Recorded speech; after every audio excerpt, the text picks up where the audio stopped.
with yours truly. That's your happiness navigator, pollinator of positivity, shapeshifting woman wizard, Melissa Mojo B. What do we got? We got some plant cards, plants and medicinal herbs cards. I'm gonna pull at least one of those at some point here. And we're going to read the first chapter of Strength in the Storm. And I feel like it's a perfect time for Strength in the Storm because, goodness me, it's a stormy world out there right now, isn't it? So pull up a chair, get comfortable, get your favorite drink. Currently, I'm just drinking water, but maybe I might actually boil a kettle. There might actually be magically one boiling for me. We're working towards it. Get comfy, unbutton, get into your PJs, and let's just get into a little reading about creating calm in difficult times. And you might know that all broadcasts here with me, Melissa Mojo B, anytime you see Mojo and Magic, these little dimples right here, you will know that you are receiving a broadcast spell with magic intention. I'm also a Reiki master teacher, so I have all of that energy, and we love to call it cosmic rainbow energy, and remind all of us that we're all powerful magic makers. And I'm doing 30 days live streaming the sovereignty challenge because we all want unity, but first we got to find sovereignty, and one way of doing that is by finding strength in the storm, finding our creative self, our authentic self, not caring so much about how things might be a little awkward, and just like get really good at it, as a matter of fact, and get curious. And this is Dharma. She's also a Reiki master trained cat, but cats are already fully attuned, so are we all. It's just that we might need a reminder and to up that intention factor, because focus, focus. You see, it's not hocus pocus at all, it's focus, focus, as a matter of fact. So, all right, let's just get right into this little reading. And if you feel it, stick around. We're going to pull a couple of these plants and medicinal herb cards as well. And Thirsty for Knowledge Thursdays, we were doing this back in 2020. It's been a while. It's been a while since I've sat and read some for you, but you'll always be feeling the Reiki and the intention magic when you find me and a little reading. So this is a book that's written by, I know that this is Easwaran, and I think it's, let's go to the first chapter and then we'll know. It's actually, there it is, Eknath Easwaran, okay? I know it's backwards, good old front-facing cameras, but you know, we got to do it. So anyways, we're just going to get into it, and we will read the introduction, and then we'll take some time and we will pull one of these cards in maybe halfway through this first chapter, which is Strength in the Storm. But let's read about this book, shall we? This book called Strength in the Storm. Dharma's here purring. You can feel her vibration as well. She's just a little black blob on the camera, but our energy is nonetheless powerful. So about this book, and this is by Christine Easwaran. This book is about coping with stress and anxiety. Isn't it a world full of that right now? So I think this is the perfect time. It called to me to come off the shelf today and come in and read a little Strength in the Storm. The book about coping with stress and anxiety, finding strength to meet the challenges and even the major crises that all of us face in everyday life. And the world is certainly facing lately. And so this is the introduction. It says, I don't know anyone better qualified to make this presentation than Eknath Easwaran. In our 40 years together, I saw him weather crisis after crisis with love, compassion, and a clear-eyed faith in individual goodness that nothing could shake. Of course, in saying this, I cannot claim to be objective. My life has been linked with his since I first heard him speak in 1960, when he was at the peak of his academic career. a full professor of English at a major Indian university and known throughout India as a writer and lecturer. Easwaran had come to the University of California at Berkeley on the Fulbright exchange program. He was giving talks around the Bay Area on the spiritual heritage of India, and I was attracted to a series offered at a bookstore in San Francisco. Although Easwaran drew large crowds on some of these occasions, that evening he had the intimate atmosphere he preferred all his life, a group of 30 to 50 people, about classroom size, in a setting personal enough for him to speak to each person, heart to heart. These were not dry academic talks. To him, the world's spiritual traditions were not topics for philosophy or religion. They were living waters, practical resources for everyday living, and he was a gifted, inspired teacher. I saw at once that he had questions and the answers to them, and I had been asking these questions. He had a burning desire to share his insights with all who would listen. I quickly joined the small group of people who surrounded him at the various locations in the Bay Area where he was making friends and influencing lives. Eager to help him spread his message, we provided transportation, meeting places, fresh audiences, whatever was needed. Eventually, someone suggested that he formalize his work, and the Blue Mountain Center of Meditation was established in late 1961. From those small beginnings, mostly by word of mouth, Easwaran's reach grew. Books based on his talks began to appear, beginning with Gandhi the Man in 1972. By the time of his passing in 1999, he had 24 books translated into as many languages, and thousands of people around the world were following his 8-point program of passage meditation. Meditation, however, requires systematic daily practice, a big hurdle in today's hurried world. For every individual who has learned to meditate along Easwaran's lines, there are thousands more whose lives have been changed simply by reading his books, drawing inspiration from his talks, or practicing some of the other skills in his 8-point program. This book is intended for that much larger audience.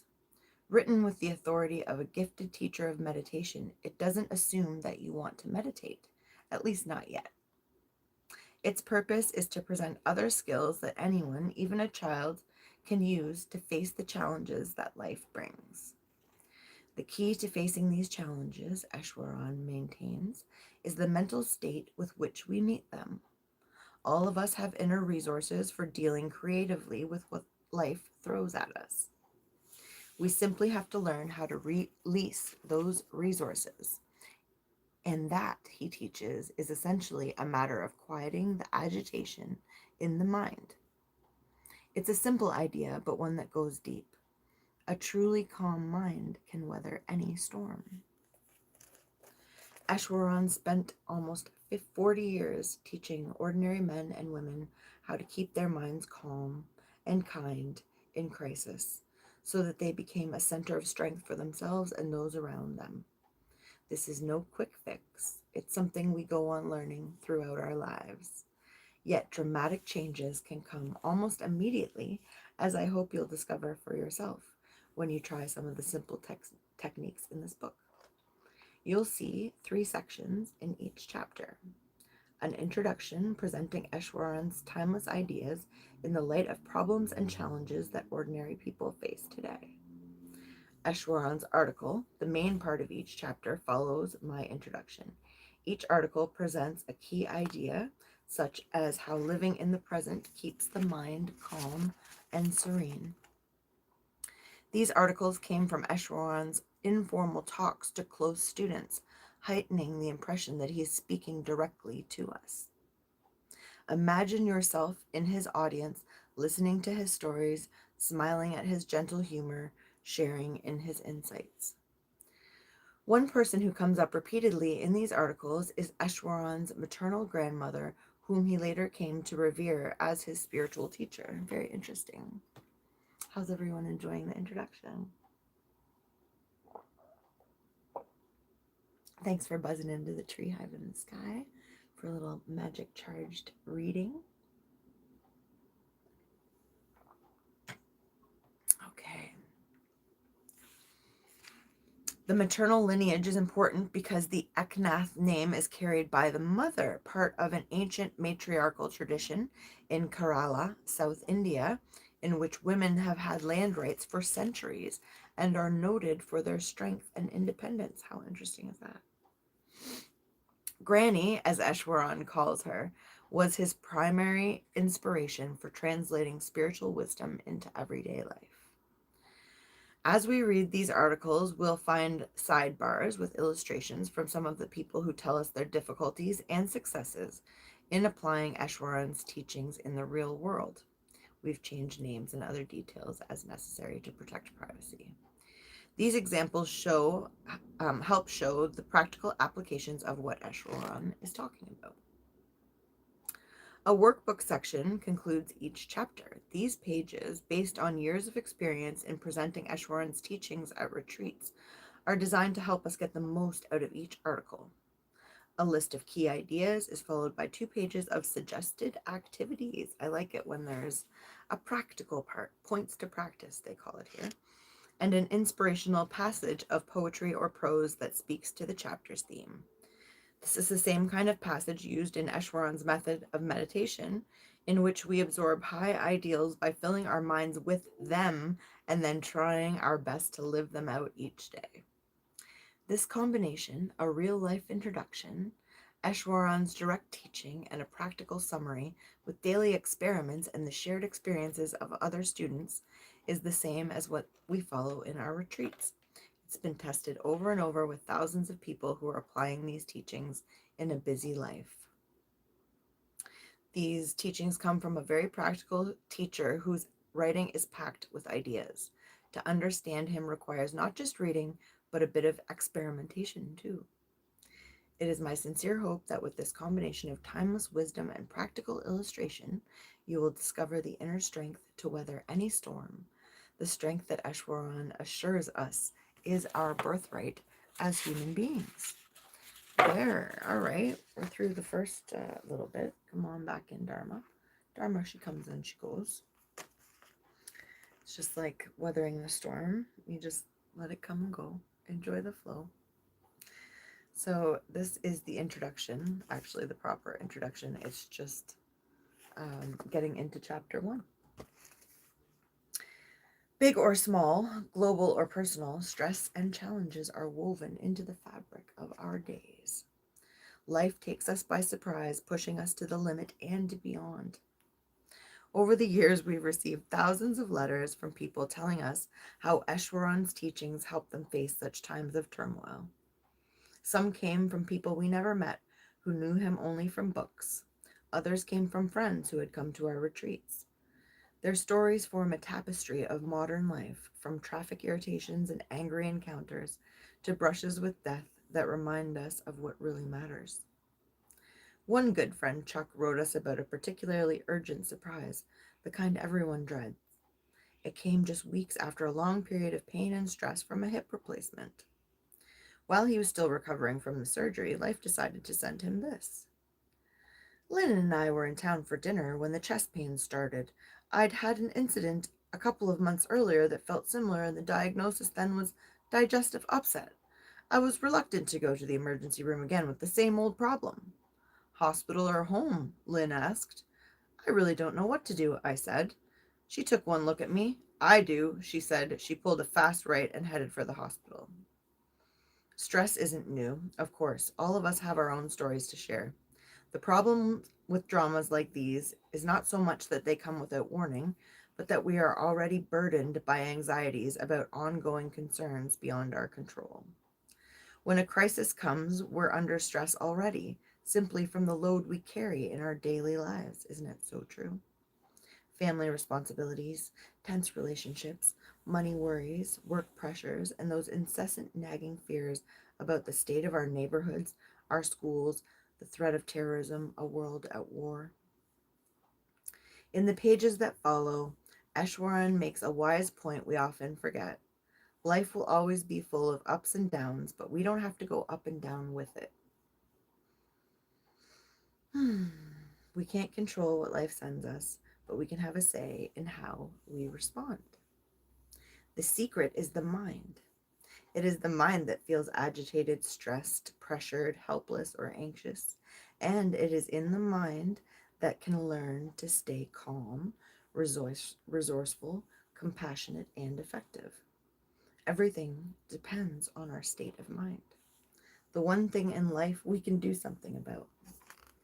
Within ourselves, Easwaran assures us we already have the resources to meet and even thrive on challenges. We don't have to develop this capacity. Everything we need is already present in the depths of our hearts. To draw on it, all we have to do is calm the mind so that its agitation doesn't get in the way. As we learn to do this, wonderful reserves of strength, love, wisdom, and creativity begin to flow into our lives. In this chapter, upcoming, we're just about to start the first chapter of Strength in the Storm. Easwaran develops this idea and introduces a skill with truly limitless power to calm the mind. Other strategies follow in later chapters. With these simple techniques, thousands of people have learned not only to weather crises, but to emerge from them a little stronger, a little wiser, a little more compassionate. Chuck and the others we quote in this book are people like these. They are students, ordinary men and women who've been practicing these teachings and have written to tell us of the experiences. Okay, so we'll just stop there for a second and talk about how we also believe when we talk about cosmic rainbow energy and Reiki. Dharma's just loving this book, isn't she?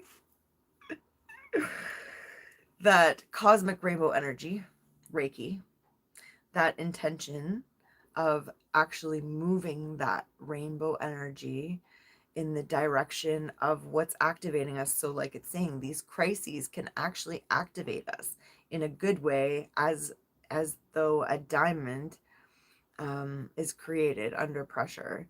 And so it activates us, and then we transmute it. That's that alchemical reaction. And then we evolve. We come out of it, like it says, a little stronger, a little wiser, a little more compassionate. All right, so Strength in the Storm. Let's get into it. My first encounter with an ocean storm came on my way to the U.S. on the Fulbright exchange program. I sailed from Bombay on an ancient P&O liner that had been in service before the First World War. There were no luxuries, but I enjoyed the trip because of the variety of passengers, from empire builders to scholars from the Far East and the ever-changing beauty of the sea. But July in the Arabian Sea is monsoon season, and 3 or 4 days out our little ship began to be tossed, like a toy, by winds and rain. A storm is a great equalizer. All distinctions of class and color were swept away. Empire builders hung at the railings side by side with Asian academics, clutching identical brown bags. All of us cheered with relief when the weather passed and we were obliged to put in an add-in for repairs. Sailing from Cherbourg to New York on HMS Queen Mary was an utterly different experience. The Queen Mary, too, was nearing retirement age, but she was fast and positively luxurious by comparison with that P&O vessel. When we hit rough seas on the Atlantic, we sailed through majestically without a roll. See what I gotta put up with. Why aren't we being tossed about? I asked an officer. Is it because of the ship's size? No, he said proudly. It's the stabilizers. We installed them a couple years ago. Now rough waters don't bother her at all. I often recall those 2 journeys to illustrate one of the most important truths I've ever learned. Life, like a storm, is a great equalizer. It does bring sunny days, but it is sure to bring storms as well. And regardless of class, color, status, birth, or wealth, some of us sail through surely while others flounder and even go under. Quote here: we can't control life, but we can control how we respond to life's challenges. The answer lies in stabilizing the mind. Few human beings are born with the skill to weather storms and stress with grace, yet everyone can learn. We can't control the weather outside, but we can control how we respond. Like the Queen Mary, we can install stabilizers in the mind. For it is in the mind that the storms of life really blow. What matters is not so much the turmoil outside us as the weather within. To a person with an agitated mind, something as minor as a rude driver can cause enough stress to ruin a day. By contrast, I think of Mahatma Gandhi, who gave himself away when he confessed, "I love storms." Gandhi began life as a timid child, but he learned to keep his mind so steady that he could face tremendous crises with courage, compassion, wisdom, and even a sense of humor. This steadiness of mind is one of the most practical of skills. Without it, no one can face the challenges of life without breaking. And life today is challenging, to say the least.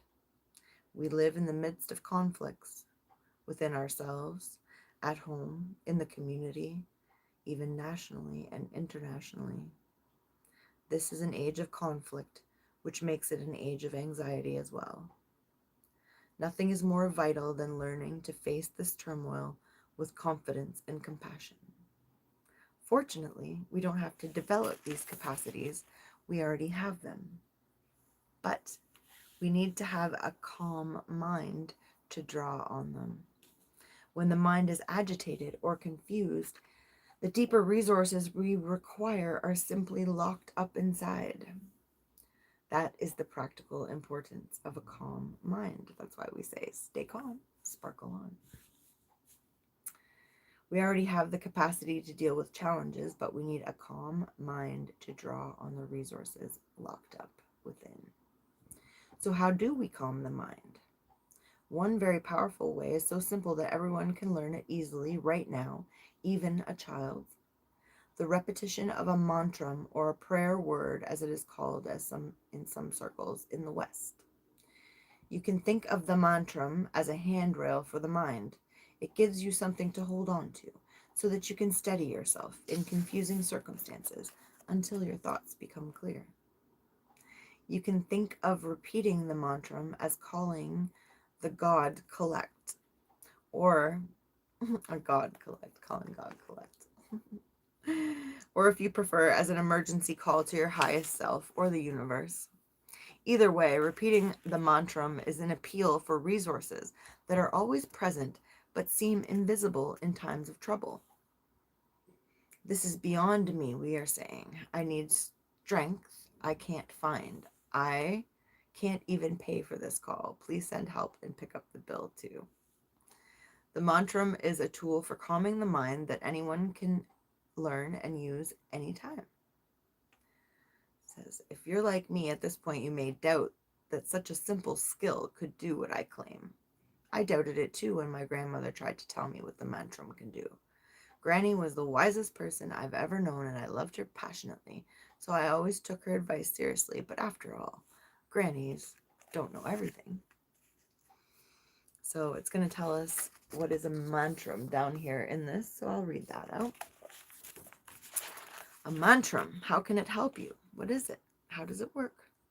The term mantra or mantra stands for a word or short phrase that you can repeat silently to yourself to help you cope with stress.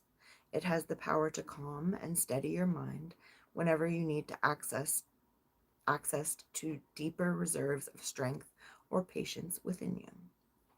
You may already be using stress reduction techniques such as counting to 10, taking a couple of deep breaths, repeating a positive affirmation to yourself. All of these can help, but the mantra is just as quick, just as easy to use, and can be even much more powerful. It combines immediate help with long-term benefits that, like a savings account, accumulate the more it's used. This simple skill is thousands of years old. St. Francis of Assisi for example, repeated "my God" and "my all." Mahatma Gandhi used "Rama Rama." But you don't have to think of yourself as religious to use a mantra. It works for everyone because it works directly on the mind. You see from the stories in this book how the mantra continues to help ordinary people face crises even today. How does the mantra help? It calms you down whether you're facing a minor irritation or a major drama. It stops you from reacting too quickly and saying or doing something you may later regret. It halts anger, rising fear, panic. It gives you a breathing space. Once you've got your mantra going, you'll find yourself in a much better state to choose the next move wisely. The mantra works fast. If you start using it today, you'll probably feel the benefit the very next time you face a problem. But the more often you repeat the mantra, the deeper its benefits go. For more on choosing and using a mantra, see the points to practice right after this article. You'll find a fuller list of mantras to choose from on the web at www.easwaran.org/mantras. You can go check it out there yourself. And I just kind of was told there to mention about this is also about the power of sound. So when we repeat a mantra, any of the religious or spiritual mantras or ones that we come up with ourselves, that it is also the sound that creates a calm in us, and the repeating of this sound, this frequency that we've chosen, that we've made that intention magic, that we've focused on.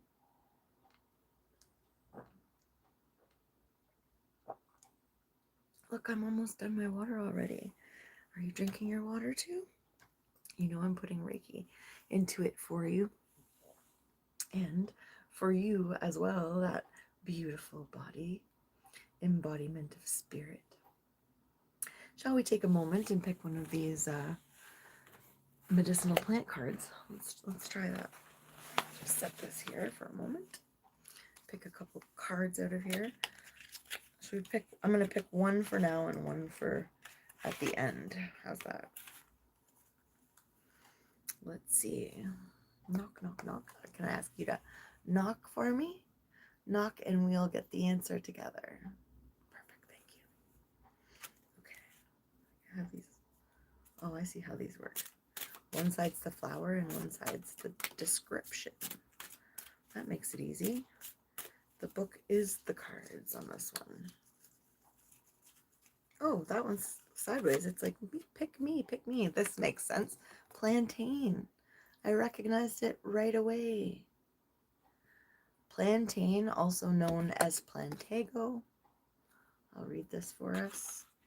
You can take a look at it. Get really good at finding this one. It's amazing that this is the first one because this is probably the first plant that my grandmother taught me about. And it's one that you can find in many, many fields, and also oftentimes even parking lots and things like that. They love even the side of the road. So these are perennial flowers from spring to fall. Favors the moist ground. It's widespread in North America and Europe. Plantago media is restricted to the northeastern United States. So I guess there's a special one that just grows in the States, but the rest of this broadleaf plantain is all over North America and Europe. There are 3 species of plantain, and they're all used for medicinal purposes. The P major, that's what we call broadleaf plantain, is the so-called common plantain, the roots of which were once used extensively to treat respiratory diseases, but now chiefly to make topical applications for skin sores and problems. Indeed, it is a skin nourishing plant, and as my granny taught me, you can actually take this leaf, chew it up a little bit, or macerate it, as they would say, so that the juices are coming out, and put it on a wound, a bug bite.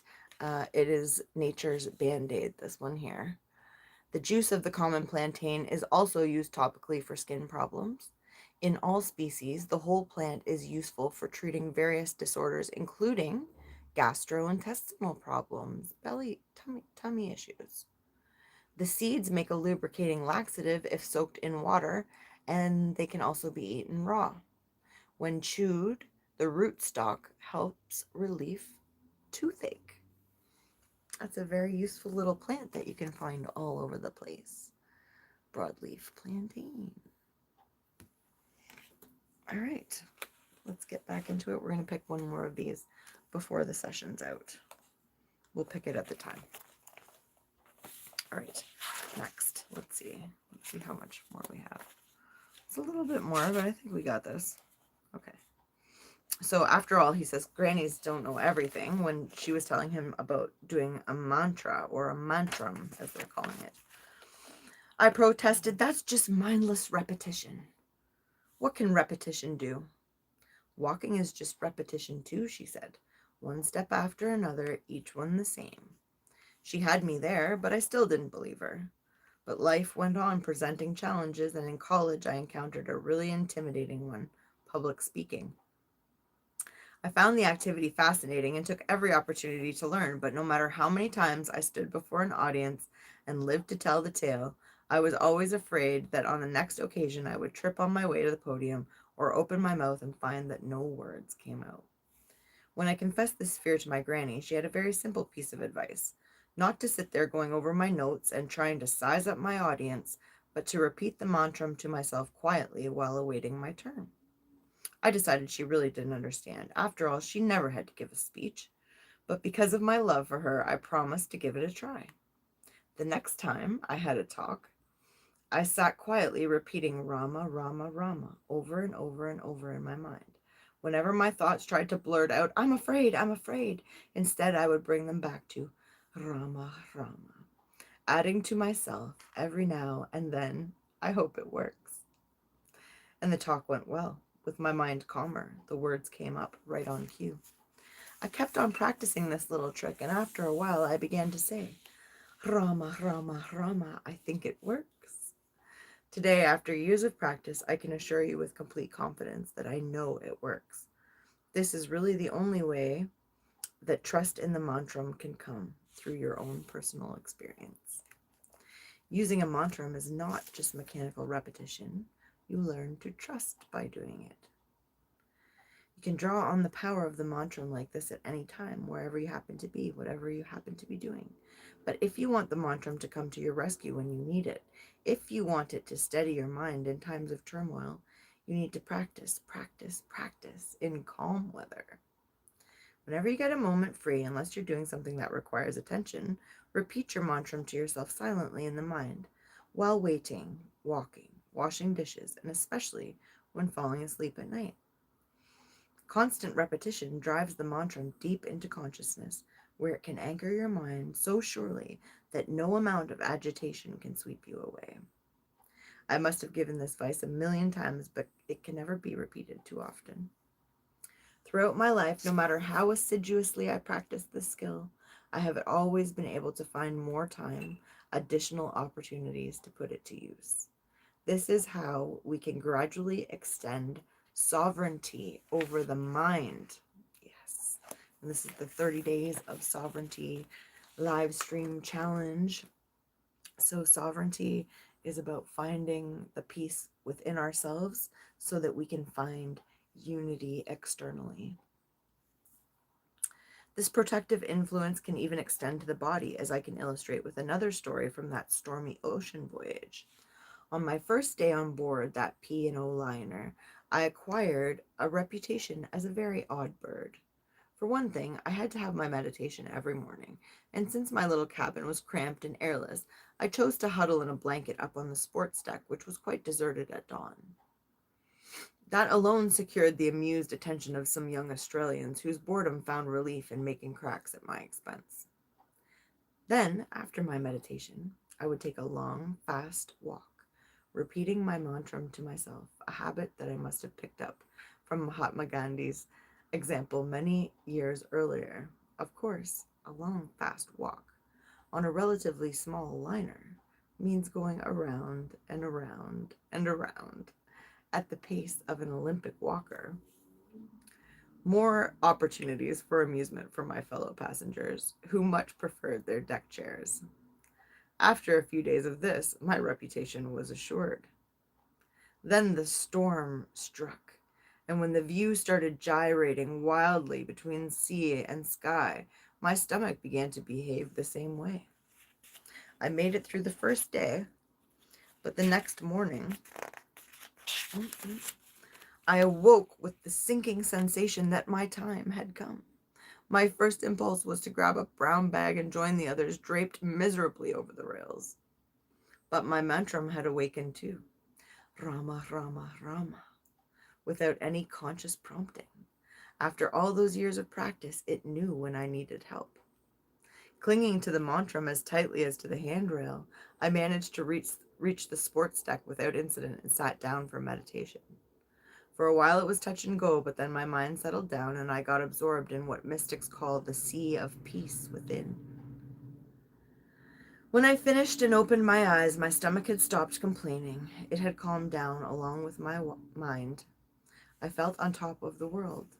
With the ship still wildly pitching, I sauntered as best I could into the dining room and sat down to a first-rate breakfast in solitary dignity, monarch of all I surveyed.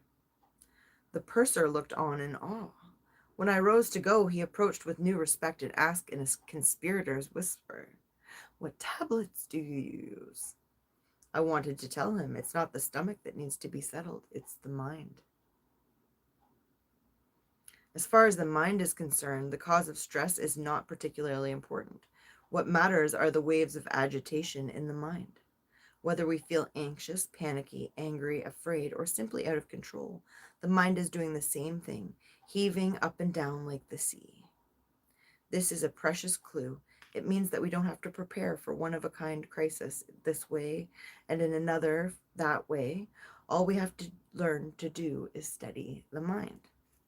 We learn this with little challenges, the 1,001 daily irritations that upset us, even when we know they aren't worth getting upset over.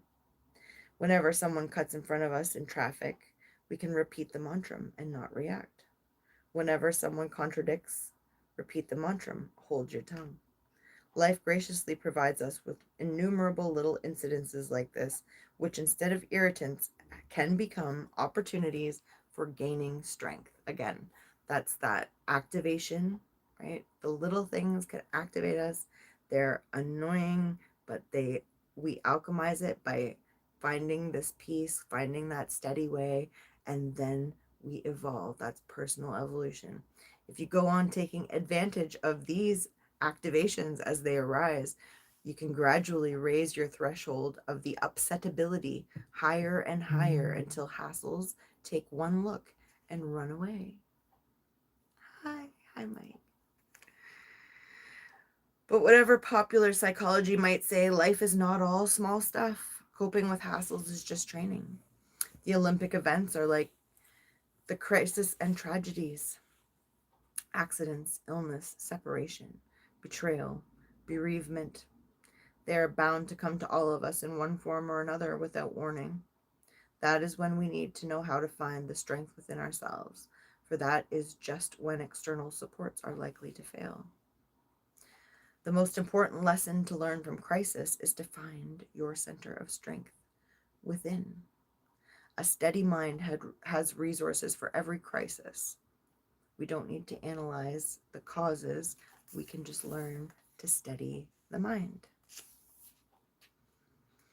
If I may offer a small example, I've been struck by very severe blows in the course of my life, but it is from those trials that I learned to go deep inside myself for strength and consolation. It was a storm of personal tragedies that caused me to turn inward and learn to meditate. This is the real lesson to learn from crisis. Not to rely on any external support, but to find your center of strength within. Emergencies and crises, the psychologist William James observed, show us how much greater our vital resources are than we had supposed. This is the opportunity that crisis and challenge offer us. Every one of us has capacities inside of us that we have never even dreamed of, which we can learn to draw on in our daily lives. Isn't that exciting? There's so much that we can access. It's amazing. It's already inside of us, but it does take, again, that focus. It takes the intentional pursuit of our own personal evolution. They say that there's like a grid of human consciousness, and that most people just stay at the very base, fear, guilt, anger, and they don't move very much up that consciousness scale. But once we decide to do that and we implement these actions, when we start looking at the lessons as the blessings, and we choose to transmute them to actually elevate ourselves instead of just moaning about things and blaming, that finger pointing, right? That means all the fingers are pointing back here.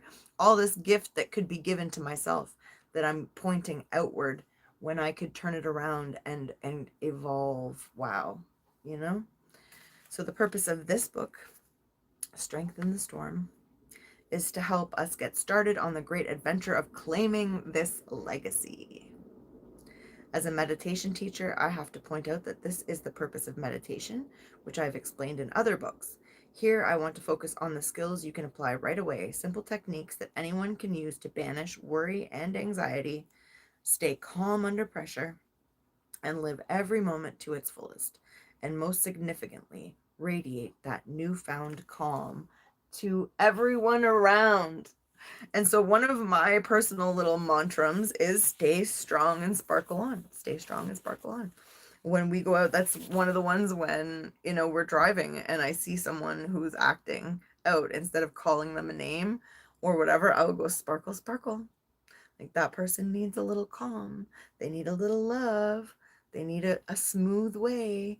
And then that comes back this way, because that's the kind of finger we're pointing, right? So then that's coming back this way. Key ideas from chapter 1 of Strength in the Storm. Let's get at it. There's a couple little stories that we missed, so we'll go back to those too. We'll go back to those first, and then we'll go to the keys. Okay. I hear you. Is it just 1 or 2? It's 2. Okay, story. Fear of flying. Natalie, a software engineer, has been learning to calm her mind to deal with anxiety that millions of us can relate to. At some point in the early 90s, as a result of seeing several scary airplane crash movies, I became very scared of flying. Not so scared that I couldn't get on a plane to go somewhere, but scared enough to get sweaty palms, nausea, and plenty of anxious thoughts. This was a situation that definitely needed the mantra, but I was using one in those days and didn't recognize that it could help me with this massive fear. Now I start saying the mantra before I even arrive at the airport, during takeoff, landings, definitely when there's turbulence, or sometimes worse, odd noises, and even while just cruising comfortably. Using my mantra during these times of intense fear has helped to drive it deeper into my consciousness and has made it possible for me to fly with less anxiety. I still get scared, but the mantra lets me bear with the situation. I realize now that every time I fly, some part of me is coming face to face with my fear of death. After so many opportunities to repeat my mantra when I fly, my thinking regarding this fear has started to change. It's shifting from, God, please don't let me die, I'm not ready to die yet, to, God, may we all arrive safely at our destination today. But if for some reason we don't, help me keep repeating your name and go straight to you if my time is up. This is a huge change in my perspective. I'm not free of the fear, but I'm seeing how well the mantra works in dealing with it. So yes, it's sometimes just knowing that even no matter what happens, we will navigate that storm. So this is our last story of this chapter number 1, Strength in the Storm. This one's called The Year of the Mantra. Before his heart attack, Chuck says he had been repeating his mantra on occasion, such as when falling asleep. It was the pain and stress of hip surgery that drilled the mantra in. Because of that, it was there to help him 2 months later when his chest pain started, making this the year the mantra moved to the center stage in my life. When my wife Lynn and I arrived at the emergency room, we rushed inside, and within minutes I was diagnosed with a heart attack. They injected me with blood clot thinner and wheeled me to an area dominated by a huge overhead fluoroscope. I kept repeating my mantra and actually followed as the cardiologist worked a catheter towards the area of my worst blockage, the main artery. It was 95% blocked. The pain was intense, and I was clinging to the mantra. When the cardiologist dissolved the major blockage, I suddenly had a wonderful sense of relief. The knot of pain in my chest opened like a flower. To that moment, things had seemed terribly dark and bleak. After the clot was dissolved, they put me in the hospital bed to wait surgery. I slept for 1 hour only. It was an exceedingly long night. Long enough, it seemed to me, for the creation of the world. The tension preceding the surgery was monumental. If the operation went wrong, I'd simply be swept away. I have no way of knowing how many mantras were silently spoken during those hours, but surely there were hundreds, maybe thousands. Early the next day, Lynn arrived in time for us to meditate together before one of the nurses started prepping me for surgery. She gave me some potent pills, and by the time she wheeled me out, I was almost asleep. Just before the elevator doors closed behind the nurse and me, I heard her tell Lynn and all the operating room staff approaches heart surgery as a spiritual experience. I knew then I was in good hands. When I came out of anesthesia, I started the mantra again, and it carried me through recovery, just as it still carries me through the tensions and turmoil of my daily life. Now, even recalling this experience reminds me of the vivid sense of joy and opportunity I felt when I came out of the anesthesia and realized I'd survived. That's from Chuck. This Chuck made it. So, a mantra that came to me last week was I am safe, I am secure, and I am supported 100%. And then I would say 100% I am safe, I am secure, I am supported. And that was really, really comforting to me in a very dark night that I had. Oh, that's really beautiful that once we acknowledge it, it's the knowledge is power. It's anxiety is a battle. It's a battle. It's also a love. It's a love with our little inner child that's really, really, really trying to wrap its arms around us and tell us, don't do it. Don't do anything. Nothing's safe. And it loves us and it wants to protect us. But we're big now, and we find different ways, like these mantras, to find strength in the storm. And so we don't have to feel that fight or flight or freeze or fawn, these extreme anxieties that we've had, and we can start to be more curious once we find ways of coping with them. So the key ideas, we'll go over those here from Strength in the Storm. Number 1, we can't control life, but we can control how we respond to life's challenges. The answer lies in stabilizing the mind. Hi, Carol. Lovely to see you here. How beautiful is that? We already have, number 2, we already have the capacity to deal with challenges, but we need a calm mind to draw on the resources locked up within. Number 3, a mantra is a key tool for steadying the mind. It's not just mechanical repetition.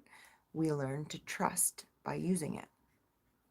Number 4, a steady mind has the resources to meet any crisis, no matter what the cause.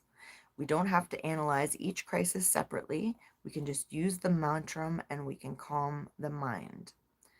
5, the most important lesson to learn from crisis is to find your center of strength within. And then we're going to talk about how to choose a mantra. And like I said, they can change all the time. We can make little mantras like stay strong, sparkle on. You can make one like that one, I am safe, I am secure, I am supported. Or as this one's going to give us some of the more mainstream ones. And these, don't let it trigger you that these are religious words. They are sounds, and sounds carry vibration. So it's worth it just to give it a try, maybe, and see if it feels good in your body. So Let's just read this. Points to practice. Choosing and using a mantram. The mantram is key to all the skills and strategies in this book. If you feel ready to start, here are some suggestions. Choose a mantram established by long tradition. So they're saying these ones have extra power.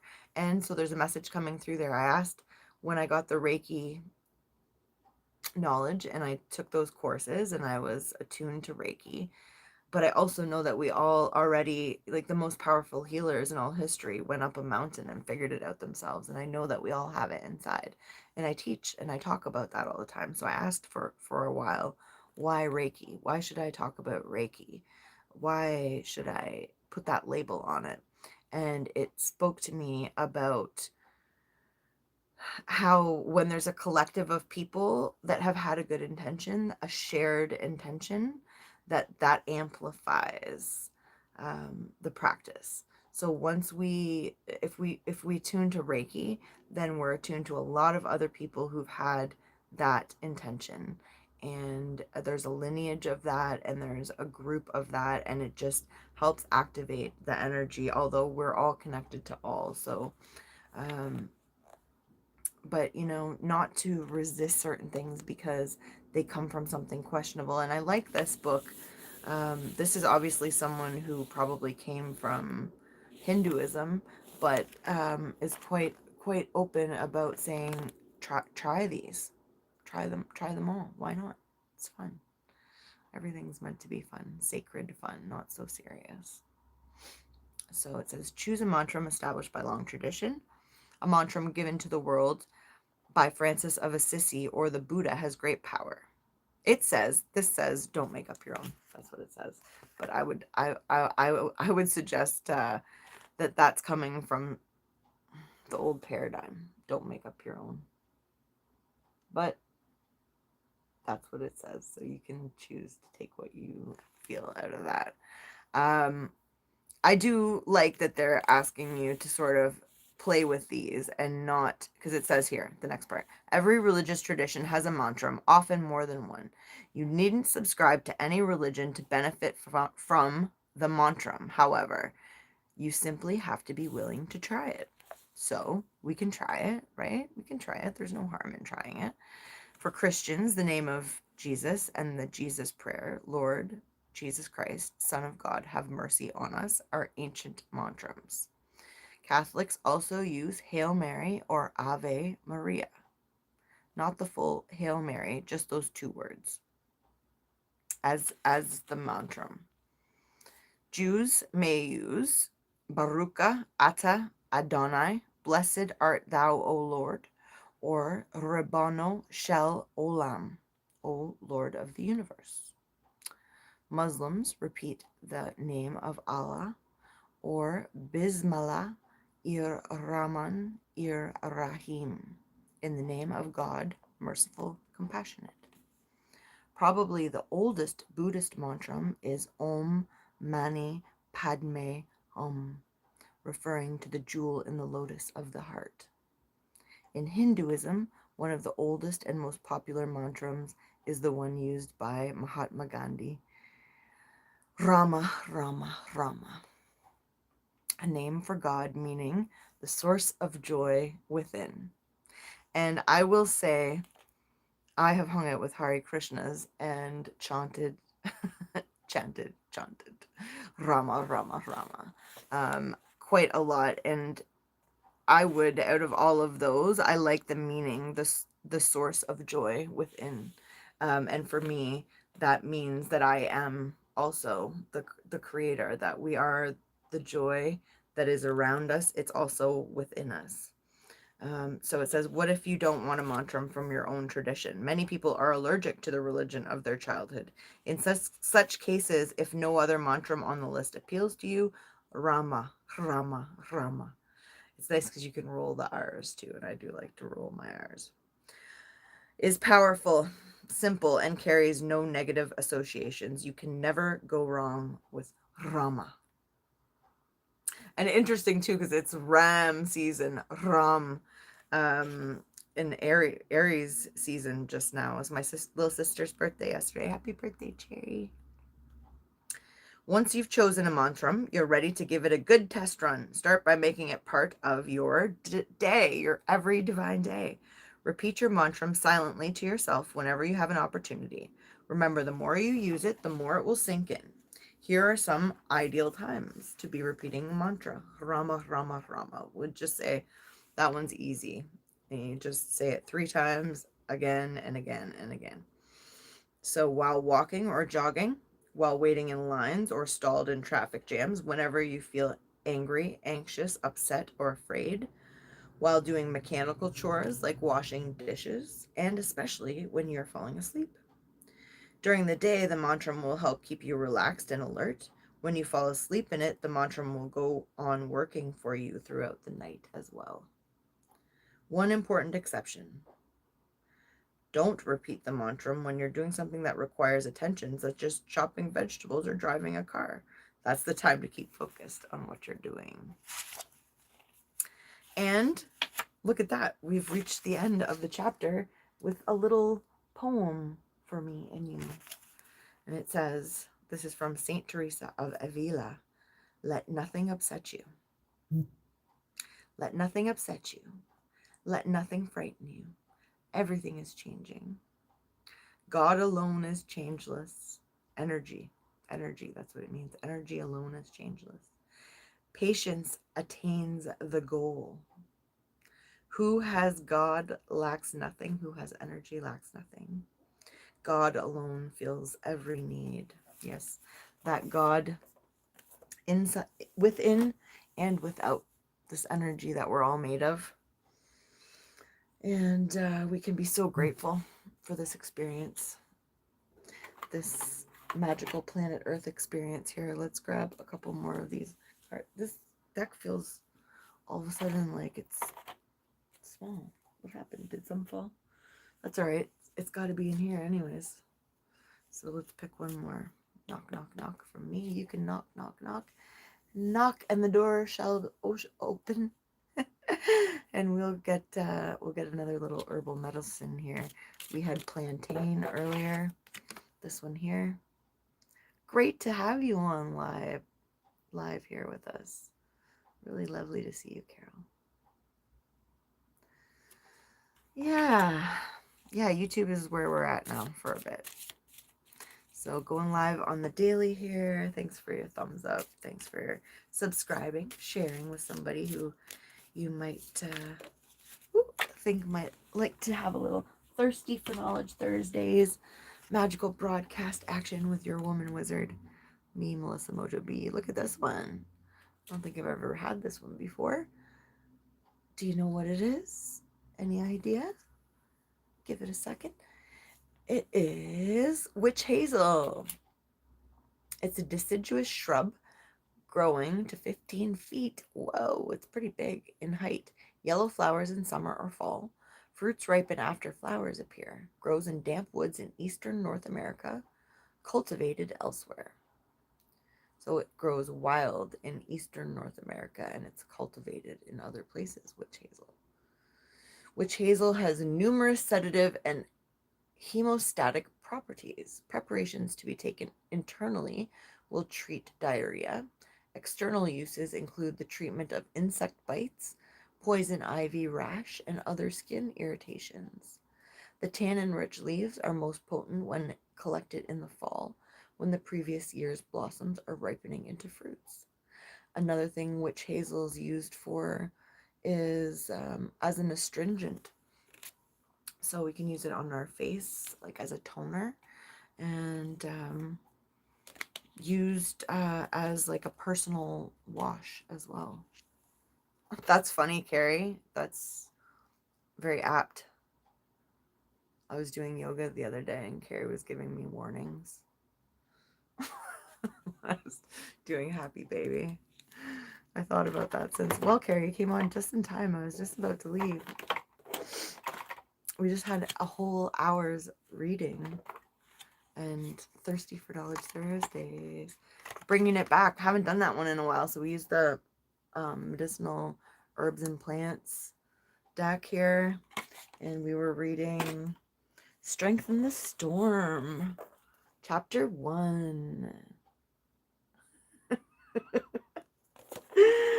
I have this little book here. I've never really quite gotten into this book yet, but it does look quite magical. Magical and ritual uses of herbs. Should we pick one out of this since we're here?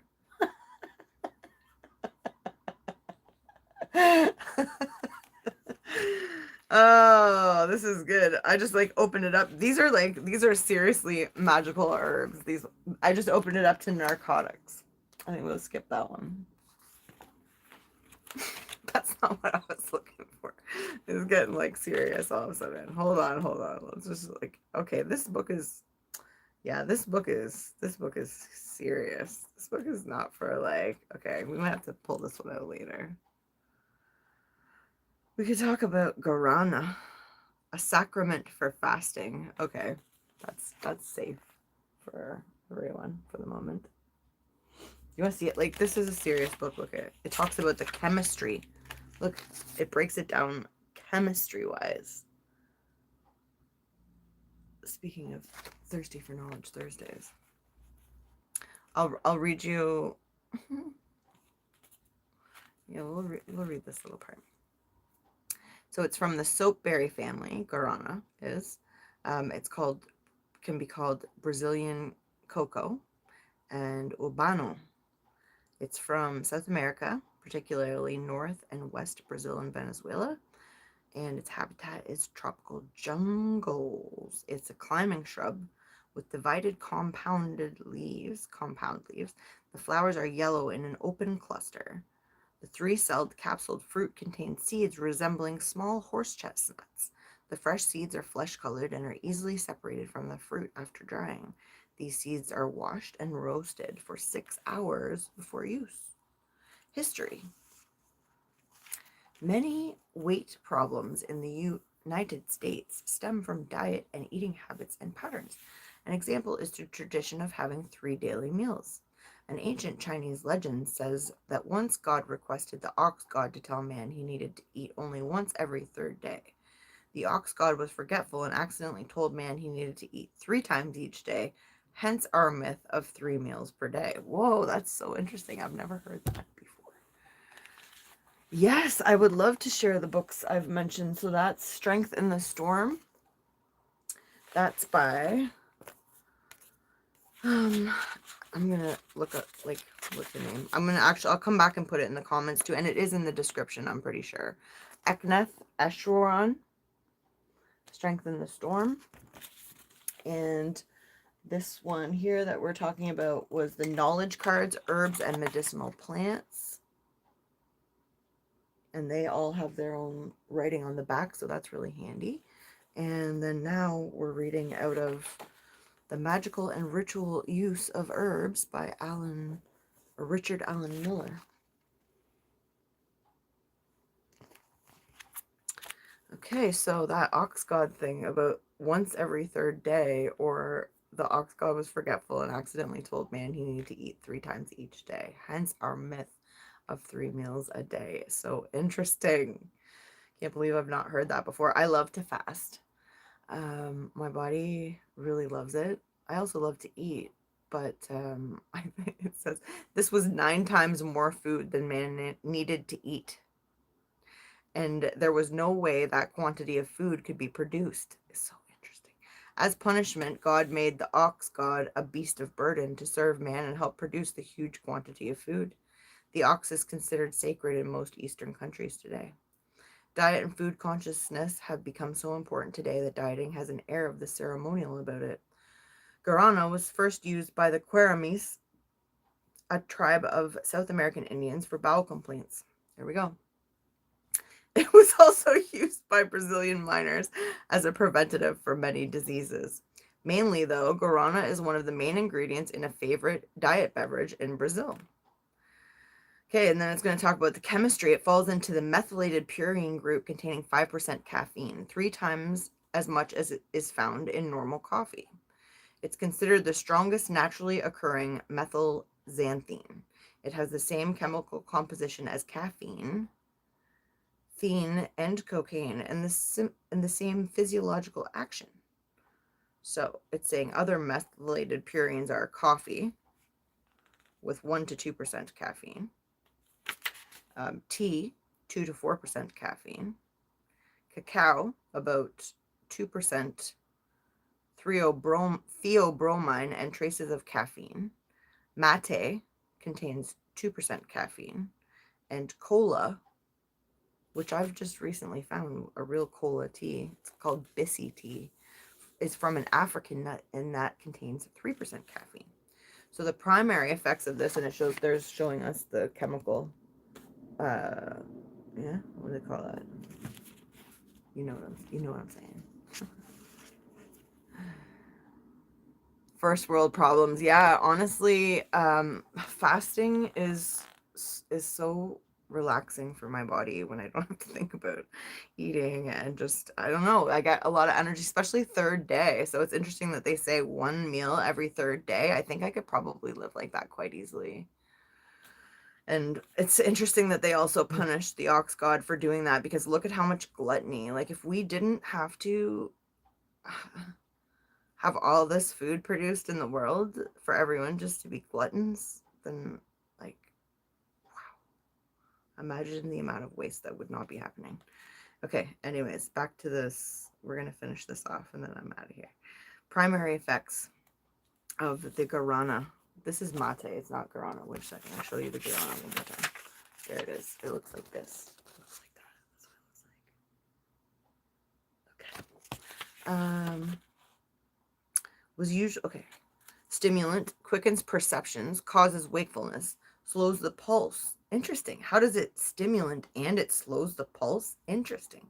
Suppresses the appetite and is useful during long drives or long work periods. Powder guarana seed with a mortar and pestle or coffee grinder. Prepare like coffee, using the grounds several times. Interesting. 2 nuts are recommended per cup. Okay. Who's going to get me some guarana seeds or nuts? It says seed, like, then it says nuts, which is it. The powder can also be put in capsules and ingested. Guarana seed was usually gathered in October, ground, and then mixed with cassava flour, made into a paste with water and dried in the sun. The paste was often shaped into sticks, dried over fires. As an energy source or stimulant, there is nothing better. It also works as an appetite suppressant. In many traditions, the physical body is considered a temple. It is a direct mirror of the state of mind, reflecting whether a person is happy or not. In most societies, fasting has long been considered one of the finest disciplines for uniting mind and body. Guarana can be used as a training sacrament for achieving conscious control over the physical body through the technique of fasting. Consider the following schedule as an exercise. First month, fast 1 day per week, arbitrarily chosen but adhered to rigorously. This means no food, only water or tea with guarana. Keep a journal reporting psychological outlook. Second month, fast 2 days, not consecutively, each week. Third month, add a third day of fasting every other week. Okay. Observe change in your physiology. Develop your own schedule. Also note the tone in your temple, your body. It says using caffeine speeds up metabolism and kills the appetite. And then there's a note of caution. Long-term or excessive use of guarana alters the blood sugar. This can cause nervousness, insomnia, and possible psychic habituation.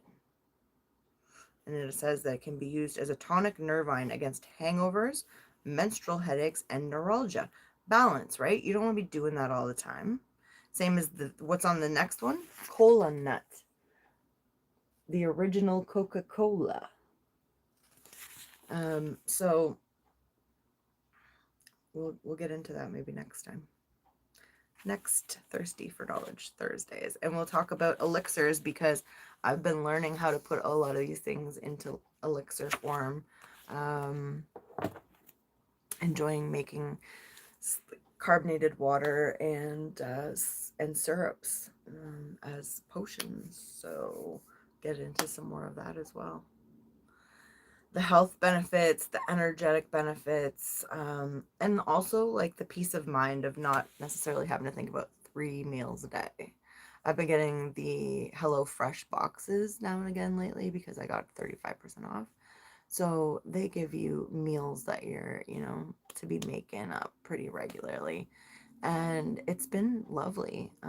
But I'm just as happy to just fast a bit more in the coming future. Now I'm going to let them, this will be my last week with those. The special's over and I'm good with it. I'm excited to do some fasting and more walking and wizarding the world with you. Love you all. Thanks for being here. And like I said, we'll do a little bit more of this Thirsty for Knowledge Thursdays thing. Do we like that? Do we not like that? Would you rather me come in and just sing and do tarot? Do you want to learn about the elixirs? Should we make some like lip balms and stuff like that? What about more art? Look, I was making art today. This is a very unusual art piece for me. It's got a lot of layers in it. It started with a bunch of words underneath, and then more layers and more layers and more layers, and there's more going tomorrow. And this is from a little art retreat, free online course. I highly recommend taking some of these free online courses. You'll get gems out of it, and don't get sold on anything that you're not into buying. But take those experiences, take a little curiosity, a little play. Let me know what you love seeing here on this channel, Mojo and Magic. And I love seeing you. We just had 1 on our timer, so I think it must be time to go. Love ya. See you tomorrow.